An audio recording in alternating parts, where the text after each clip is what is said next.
Good evening. My name is Daniel Young. I'm the owner and founder of Adaptive Perspective and the Adaptive Perspective social media platforms. These ongoing videos are about using our closed-end fund investment strategy. If you want the full methodology and our 12 steps to financial freedom, then head over to Facebook and check out my page called Adaptive Perspective, Navigate Your Finances, where I give you the entire framework for free. So let's get the important stuff, or maybe boring stuff out of the way. This is an unedited video. Who knows what you'll hear in the background as I film these in my house. I am currently trying earbuds today because we're having a sleepover and it's kind of noisy in the background. Um, I'm not a financial advisor. I am a financial strategist, and I don't speak like the herd. I walk in limited company, and sometimes I walk alone.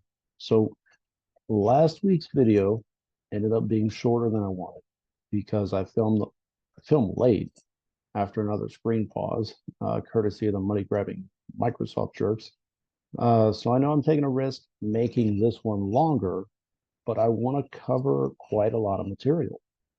Knowing all the angles makes the final picks a lot easier. Maybe knowing all the angles makes it easier to narrow down the list. And then knowing the current goings on really makes it a lot smoother. So I wanted to share with you what goes into making these videos. When I started, it really was just tracking discounts and, quite honestly, tracking discounts and looking at dividends. But there's a lot more to it than that.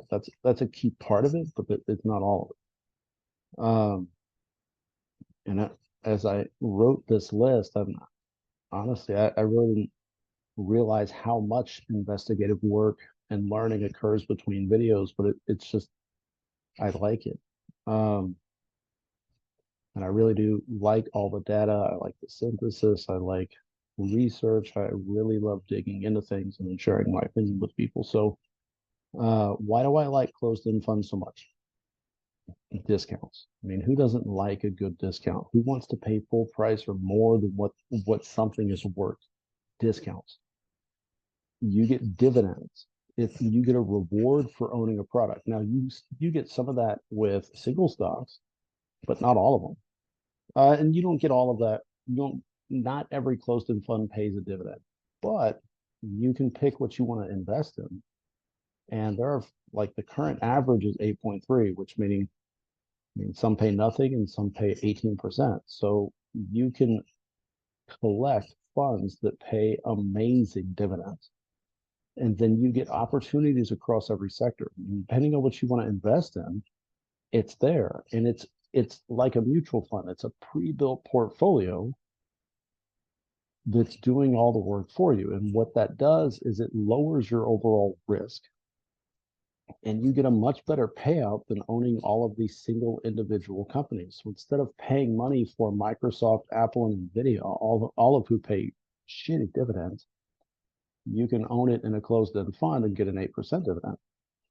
Uh, you get inbuilt diversity with not actually, it's not over diversification. Like you're tracking a fund who's investing in these things. It's not like you need two funds that do the same thing. You just need one fund that does it all. Uh, but that it's a, let's see, you can get portfolio in a can, where they hit every sector, but you can also get, uh, like energy and energy transfer, where it only focuses on energy. We own a technology fund that uh, tracks stock investments that would benefit highly from improved technology and AI platform. Um, it really just depends on what you're interested in. Excuse me. Um, so with the discounts structured the way they are, you get the improved upside as those discounts close.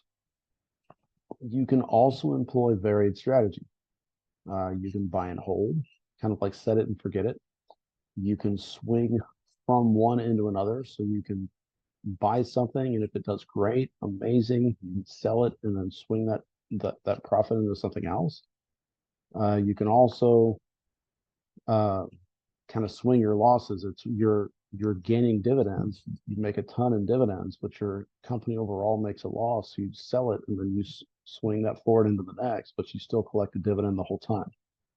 And then the same funds that exist in an individual brokerage still exist inside a Roth, or still exist as a Roth, I guess you could say.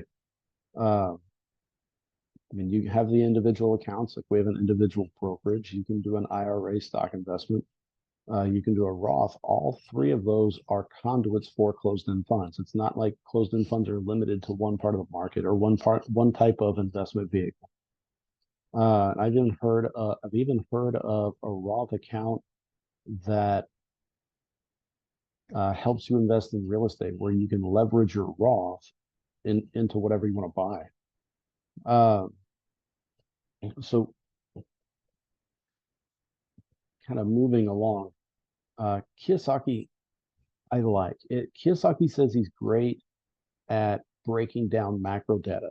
In reading his Rich Dad book, he doesn't get into this, but in his snippet videos and the stuff he talks about on his overall platform, in the events he hosts, he says he's great at breaking down macro data, which would be like world-based big scene data, into micro data that would be data that's applicable to you and me.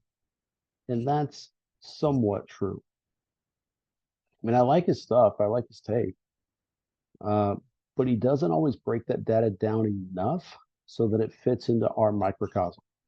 And that's where I come in, because I not only love learning and reading new content and even the content that really challenges me, I also love data and then sharing those synthesized data points and tidbits with us. And it's how we develop our strategy. So I listen to the super macro guys. I listen to the macro guys, the sub macro guys like Kiyosaki, Brett Owens and his Contrarian Outlook Service emails, the free emails I read from Seeking Alpha, uh, lots of other random pockets of financial advisory services like the Online Investor, Ready News, Morris Invest, which is all about real estate and the overall rate market, Bigger Pockets, which is real estate, and then the Rich Dad email system, which is Robert Kiyosaki's platform, but it's slightly different information than what he talks about. And I take all of those weekly, sometimes daily missives and condense it all down into the framework that supports and guides our strategies. So as for the market as a whole, not much has changed over the past several weeks, really the past several months. And I say that knowing that we have seen some big shifts in the market, but we haven't seen that in the actual metric data, meaning technology and AI has been holding up the market or propping it up or steering it or however you want to say. If you take that sector out, the market at large is either hovering or slowly entering a recession or maybe quickly sliding into a recession, but you wouldn't know it because tech is kind of phantomly holding up the market in general. And despite saying that we're either approaching a recession or we're already in a recession, now's not the time to dip out of investing, at least from my standpoint. Reasons being, or maybe kind of all encompassing. I'll say this a little bit later in this. The market looks forward. I mean, yes, it's the current state of things, but the market looks forward. What really steers the crazy dips we see in the market is new money. You have new investors that just plow money into the market at the wrong times and really skew the market data overall. Like when things are great, they pump money into the market and the market goes up. And when things are really scary, they don't want to lose that investment they just put in. So they suck money out of the market and the market drops. But even if that were to happen, which I don't see that happening anytime soon, it's still not the time to dip out of the market. So in general, right, of what hasn't changed, the Fed is still lying about the health of the economy. You know this, I know this. We both know the inflation rate is off, despite the Labor Department and the Fed telling us the rate market is normalizing and leveling. Uh, you and I know this because the data says otherwise. We continue to see slight increases on that core inflation data. Plus, our grocery bills haven't seen any drops. Maybe those are stabilizing, maybe, hopefully, maybe, but it's not dropping. And the easiest explanations to the Fed's doublespeak of, oh, rates are leveling and this is great, is that they're either printing money again, and they are, or they're lying about the overall health of the economy, and they are, or they're doing both. So we're either in a recession or really close to being in a recession. And you know it, but tech and AI are propping up the market. You've got Kiyosaki and Jamie Dimon and Warren Buffett and Brett Owens all prepping for some amount of larger fear than what we're in at some point in the future. Now, of note, you have Jamie Dimon and Buffett stashing cash in preparation for that possible big dip. Brett Owens just sent out his most recent back up the truck moment on bonds, and from our standpoint, we had a similar mindset 2 weeks ago because this was supposed to be last week's video, but it wasn't. So after that volatile week, it really didn't result in any greater fear level on that fear and greed index. We went ahead and bought our next round of funds. And we focused on bonds, loans, real estate, high levels of fixed income, because that the overall concept mindset of the Fed staying higher for longer on interest rates should spike returns in the fixed income market. Now, we didn't buy the funds that Brett Owens suggested. He named his longtime favorite top 3 bond funds, one of which we already own. But none of those currently meet the metrics of our strategy. 2 of the 3 are in discount territory but don't meet our metrics. And the third currently sells for a premium. We don't buy premium. So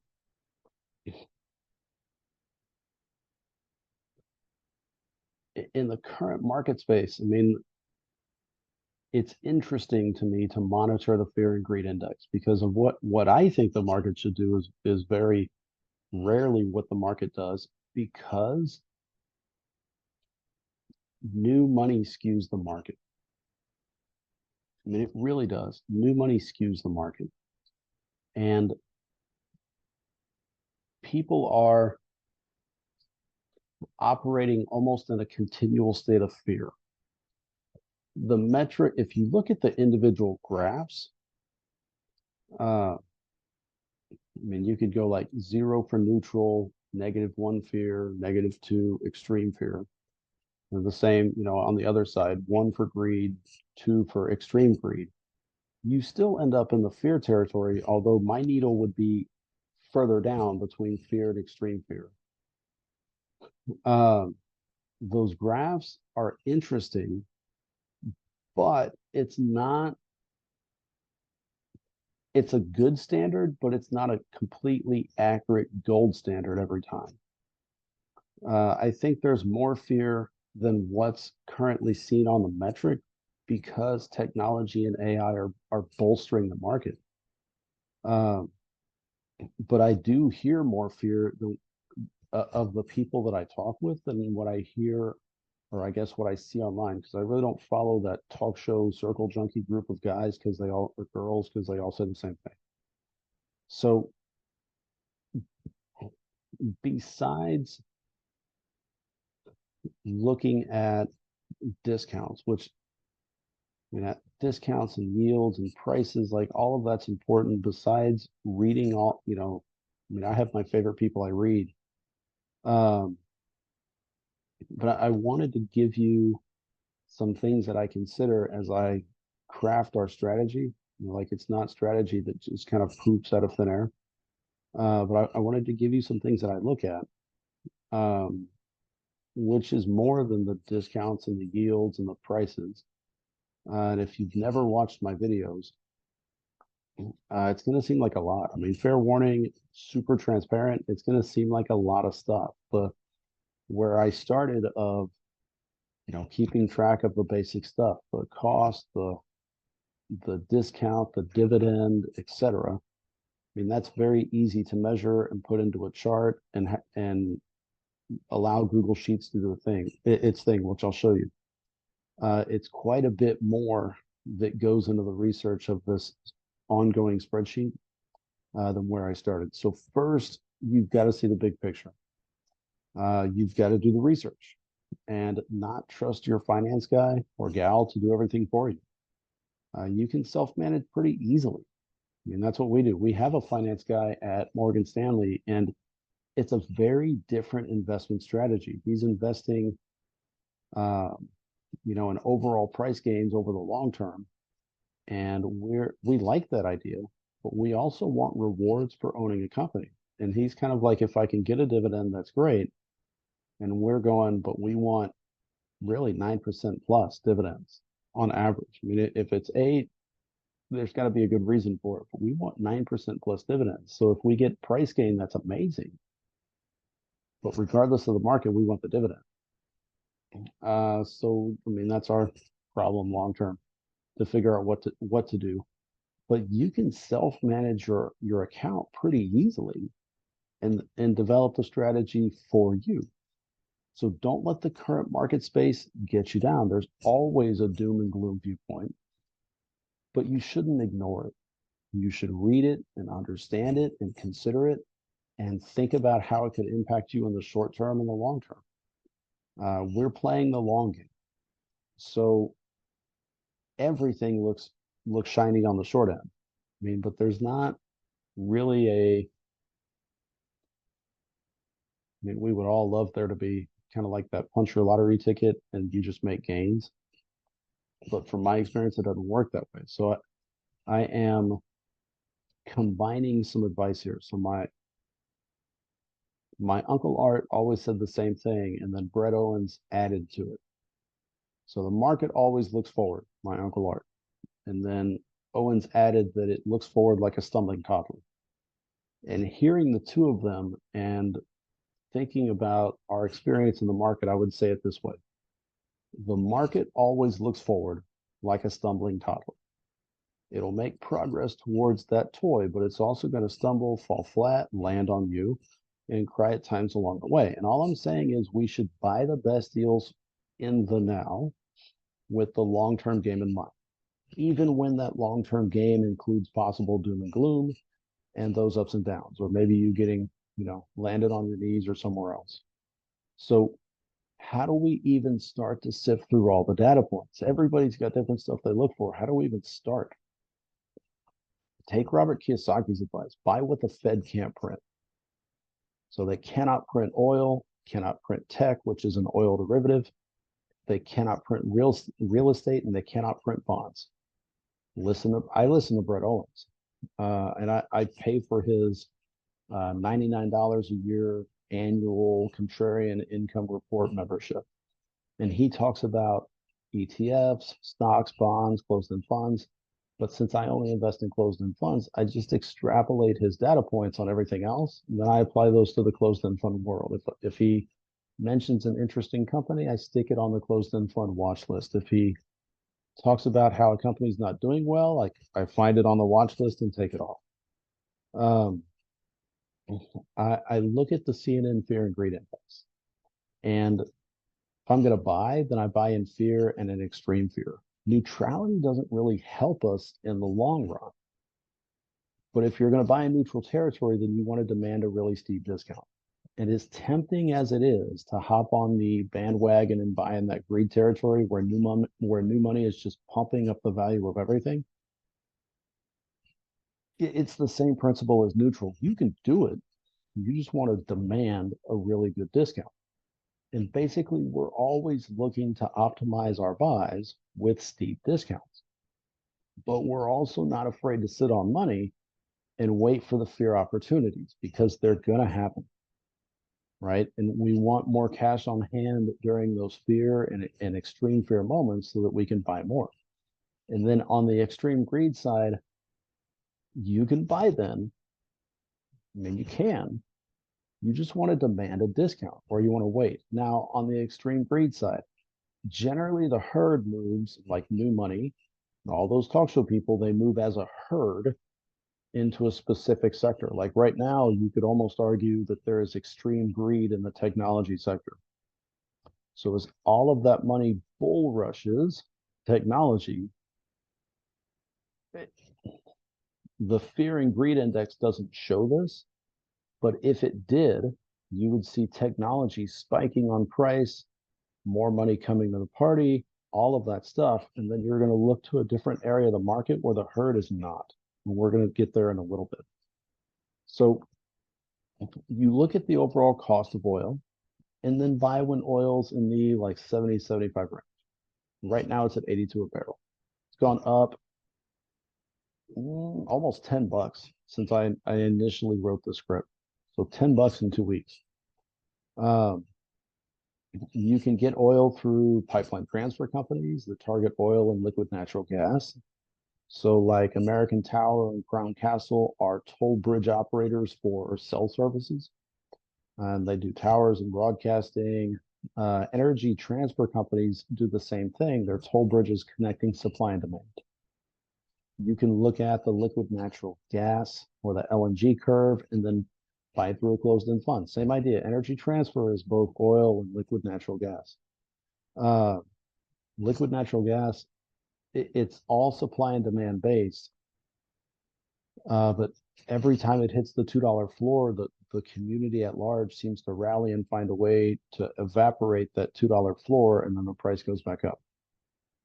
And then, of an article I read last week, there are a lot of AI companies looking to either expand or alter the state of data management through liquid natural gas. So a lot of companies, I mean, Microsoft, ChatGPT, they're running a ton of servers and having a ton of data on hand that takes a lot of work to cool the material. So instead of doing that through water utility district, a lot of companies are starting to look into liquid natural gas and how that could better cool their product for a cheaper rate than the standard water utility districts, which is kind of interesting.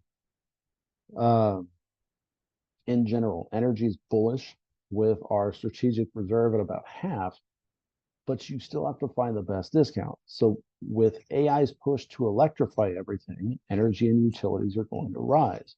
So depending on when you hit that market space and what discount you can find, you may or may not find the discount you're looking for.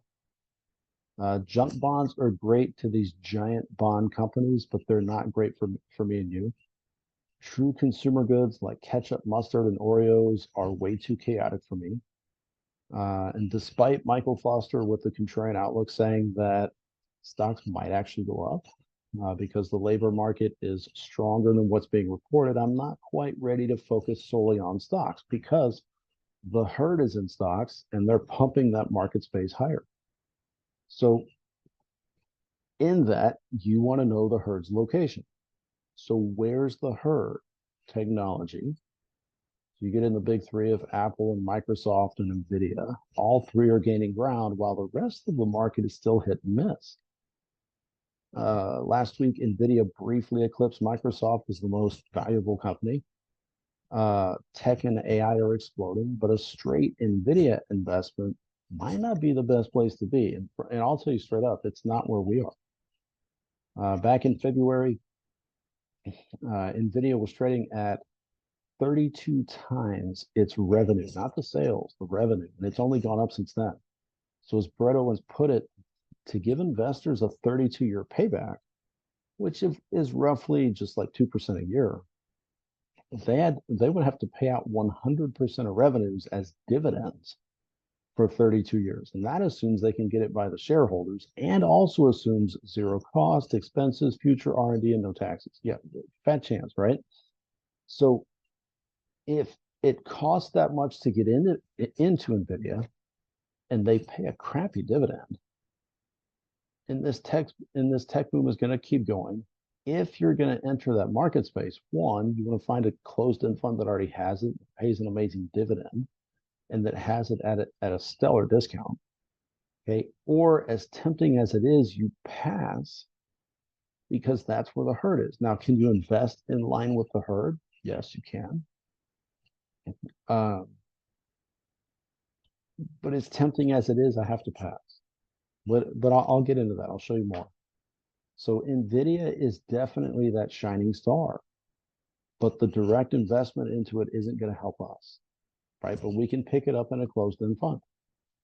Uh, so what are the best long-term plays? Like where should we go? Wherever the herd's not, and into whatever the Fed can't print. So for us right now, bonds are the focus. Loans and real estate are like bond proxies. They're downwind. They flow in a similar current. Fixed income, which is kind of bonds, but kind of not. But or you can have a heavy loaded bond portfolio that's also not that also does not have a high fixed income allocation just based on how they're invested. Fixed income would be like government and corporate bonds. There's a full rundown on Investopedia, but I picked out the two most common.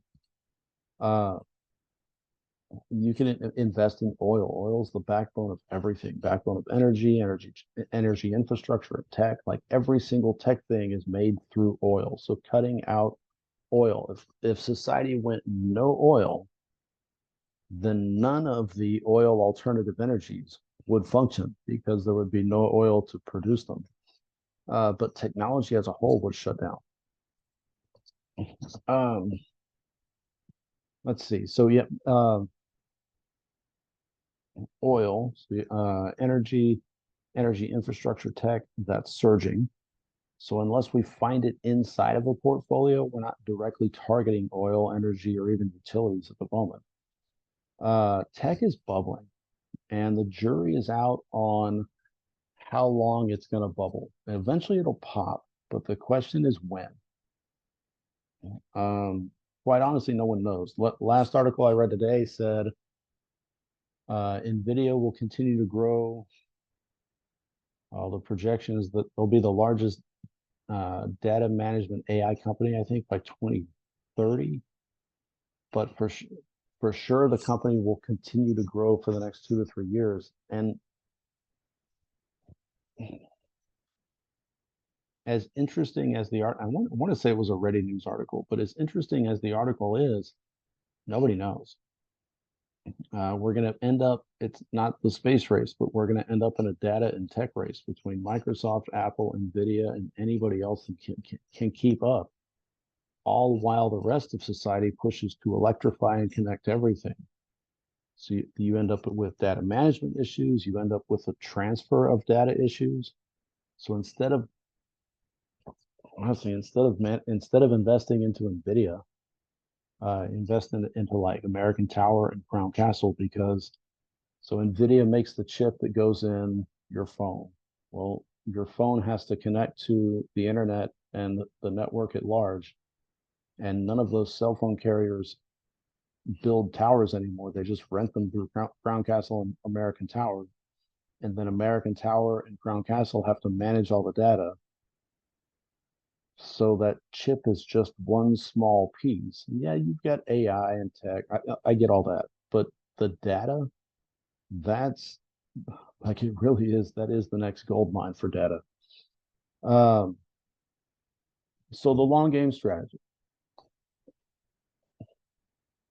we adhere to the strategy unless you have a damn good reason not to adhere to it. It's like what Barbosa says in Pirates of the Caribbean. The code is more what you'd call guidelines than actual rules. So here we go. So our code for closed-end funds: buy historic discounts, which means you have to do your homework or let me do the work for you. You focus on consistent and rising dividend payers, and when and how the dividends get paid matters. Do you want monthly or some other type of setup? And then, I mean, honestly, lately we're pursuing monthly payers, though we do still have some quarterly payers in the individual brokerage account. I just don't really want to add any more than we already have. Be mindful of the dividend yield and how it gets paid. Our focus has been on 9% plus, unless there's a really good reason to buy something that's paying a little less. We want to use the grander scheme data that's been synthesized into our microcosm to weed through the options. So what are the focuses? Bonds, loans, real estate, and then pending the others, we'll see. But right now, it really is, it's bonds, loans, and real estate.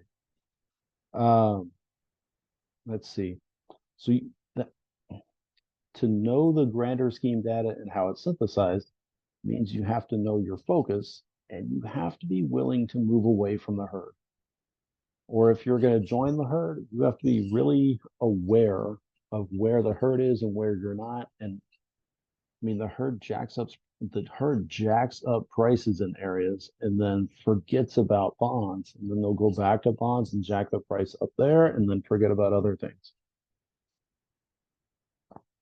At the end of the day, you have to make the calls on what you want to buy. Like I'm presenting our info and our rationale, and I'm showing what we buy. And yes, those are the real portfolios, but I'm not here to take your money and invest it for you. To be just completely open and honest, completely transparent. My end goal is to market the list and make a paid for community for complete access to the closed end fund list.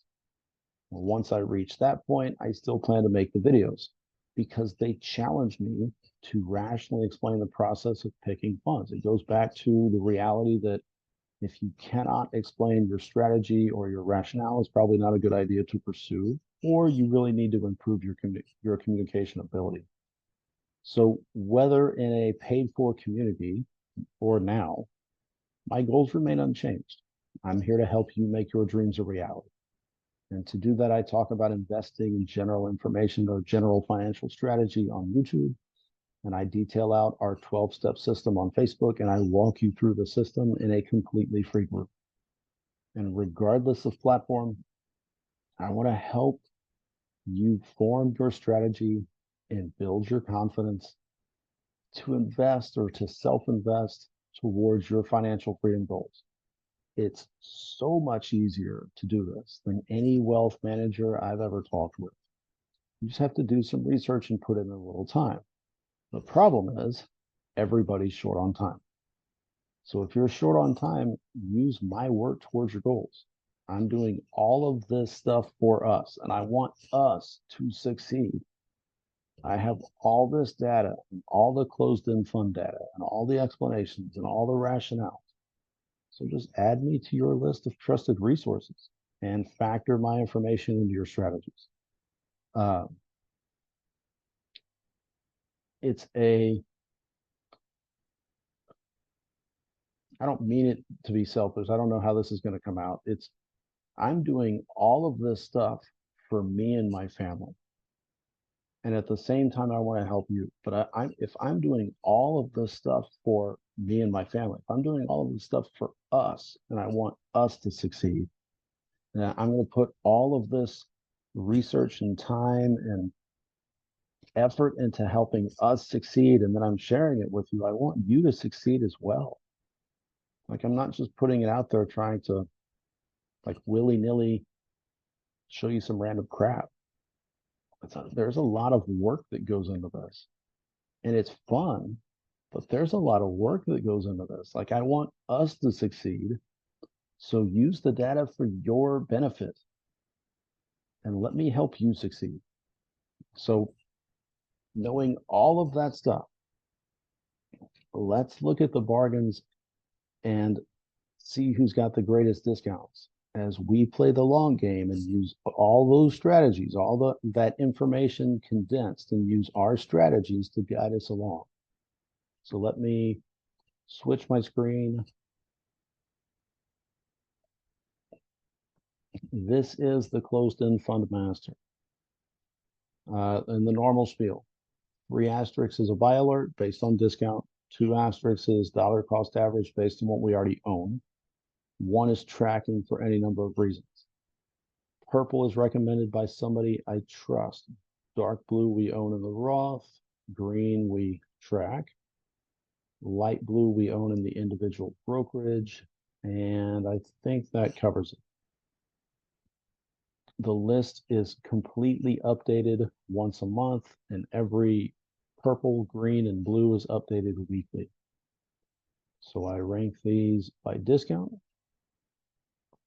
and then I rank them by asterisk. We get a shorter list than the last couple weeks. Come over to this spreadsheet or this tab. Current would be what we already own. So these are our targets right here. So first things first, we trim the list. Seeing there's only one. So we've been targeting monthly, so we take that one off. Next, since they're all monthly and now they're all targets, we look at yield. I like the reverse.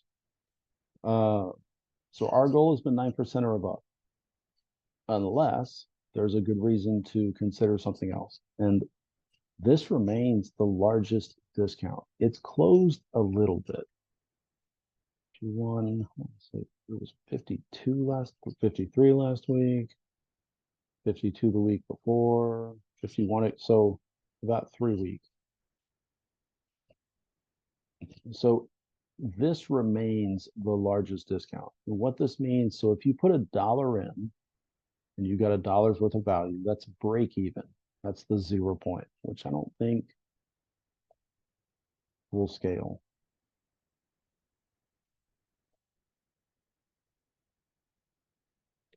These two. So if you put $1 in, you're getting $1 worth of value.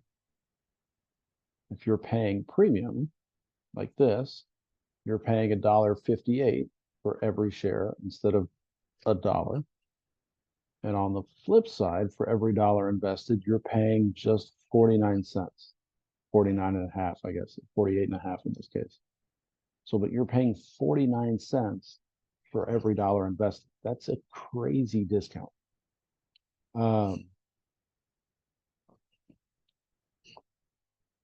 So we would be foolish to ignore the discount. Otherwise, everything else sub 9, and I get that's close. We'll leave it on the list, but it's going to delete for another reason. So the focus is bonds, loans, real estate. So all stocks. This is the 5G tech fund we're into. And you can take either side. Like it still sells at a great discount. It still pays an above 9 dividend. It's got the markers to grow that dividend. Maybe technology will continue to expound and continue to go, but the herd is pumping up the stock end of the market. And you can argue for it. Like, I mean, I can argue for it, I can argue against it, but we're focused on these things. That's my point. So all stocks, as fun as it is, if it's all stock, we're dropping it for now. This is interesting. It's a term fund. I've said this every week. It's a term fund. If you're into this, like I think solar's great in an off-grid scenario, but the reality is it takes oil to produce that solar panel. And when that solar panel eventually breaks, you have to have another one to replace it. So now you're getting something else that's made by oil. That power bank needs oil in order to be made. So you're investing in everything that's not oil, but at the same time, everything you're investing in requires oil in order to be made or stay functioning. It just doesn't make sense to me. This is all stocks. This is a mix. And I want to say it's stocks. So now we're left with things we own. Or maybe we'll say we own. I don't know about you owning, but they're blue, and it's all things we own inside the Roth. So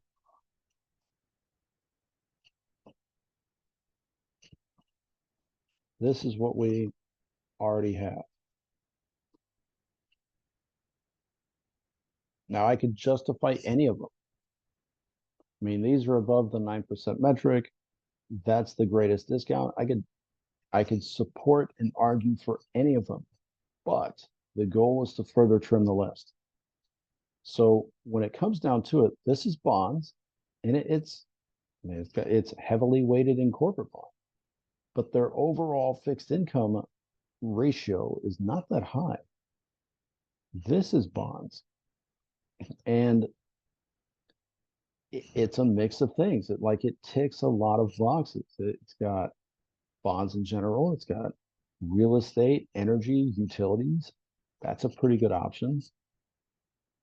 But we're still looking for bonds and fixed income, like in a high allocation of fixed income. This one is listed at 1.7 billion, but it's almost pushing 2 billion. And this is its report on Morningstar.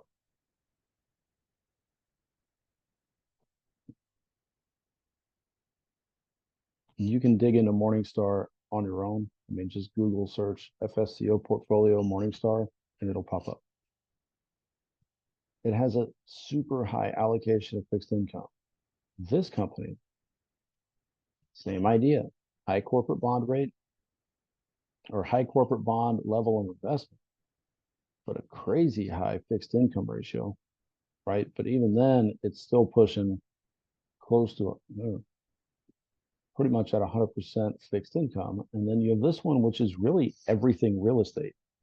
It's commercial real estate, hospitals, industrial, collateralized loan obligations, loans and bonds in general, stocks, like everything is real estate based for about $1 billion. So all of these companies fit the general metrics, bonds, loans, real estate. But the goal is to further trim it. So of what we have,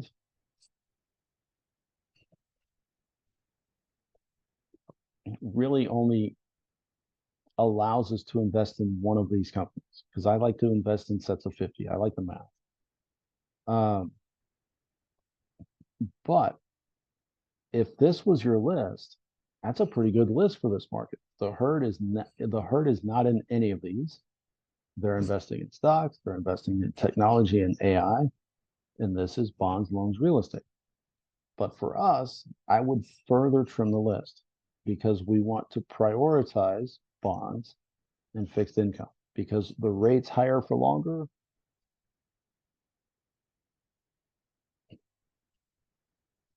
And I've read it with at least two. I've read it with Seeking Alpha. I've read it with Contrarian Outlook. I've read it elsewhere, and then it makes sense. The higher for longer rates should do well for fixed income portfolios.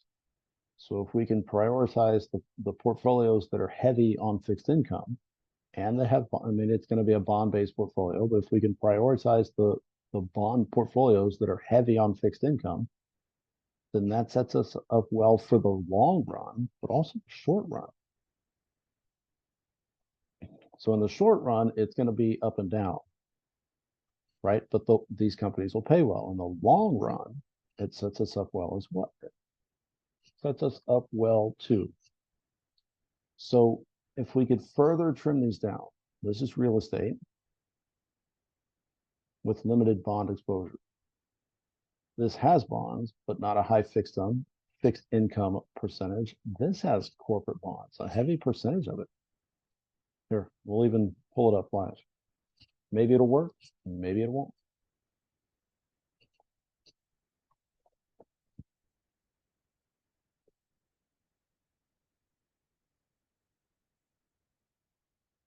Yeah, heavy corporate, some government, not a high percentage of fixed income. So I get it, crazy dividend, but we can trim it. And that leaves us with two options: bonds and heavy allocations of fixed income. And for what we have, we cannot pick up 50 shares. So we can pick up, not 5,100 shares. We can pick up 100 shares here. we'll get about 90 bucks. I mean, so of what we have left, if we, and I say this, if we were buying. So that would give us about 77 left. We'll pick up about another 90 some odd dollars at the end of July. So that's 160. So pending the price, maybe we could buy another triple spot. And on this one, said it last week, this one really does follow the overall rate, and it follows it in that wave pattern. Whereas FSCO, we would probably hold long term. CIF, we would follow the wave pattern and then uh, use those funds to then push forward into something else. So stop share. Um, that's really what I got for the week. It's just two funds on the final list of things, FSCO and CIF. So if you like the content, consider subscribing to my channel and then hit the like button because it really does push videos out. So wherever your destination lies, right, wherever your dreams exist, you're not going to reach that deserted island or that treasure chest without knowing where you're going and why, or why you're even trying to go somewhere else than that 65 plus year retirement plan your job has set up for you. Your dreams aren't going to happen on their own. You've got to have a battle plan and approach that problem with purpose. That's why you have to know why. You are the captain of that ship, nobody else. It will gladly, happily float aimlessly, meandering its way to whatever you have set up when you retire. But if you want a different outcome, you have to direct your ship on that course and know why you're doing it differently so that you have the best odds, really the best bet, which I say odds, but it's you've got this separate plan in place to reach your dreams on this deserted island treasure map. X marks the spot. If you wander aimlessly, hoping for retirement at 65 plus, you're not going to find that desert island. But if you've got a map to get you from where you are to where you want to be on that island and then beyond, you'll reach the island. You've just got to know why. And your dreams, as much as you want it to, they will not happen by themselves. They will not manifest and then just poof into existence on their own. Or if you dwell upon it or, enter some type of meditative state, they're not going to manifest without any type of effort. You have to make them happen. You have to want it. And if you want more info on that, then head over to Facebook and check out my group there because I do. I detail out that system and then how it works. So whatever you have for the week, I hope it goes well. Whatever you have planned or have in mind for the rest of your future, I hope that is going well. If you want help or want to talk to somebody, come find me on Facebook or respond to one of these videos. As for the rest of this week, I wish you well. It'll be an interesting week. It's kind of a lackluster investing week. Not much is scheduled to happen this week. You've got the holiday during the week, short week overall. So we'll see how the week goes investing. We'll see how next week gets set up post July 4th. But whatever you have for the week, I hope it goes well. I hope you get to enjoy July 4th with your family. Celebrate our freedoms, celebrate our liberty, celebrate our country.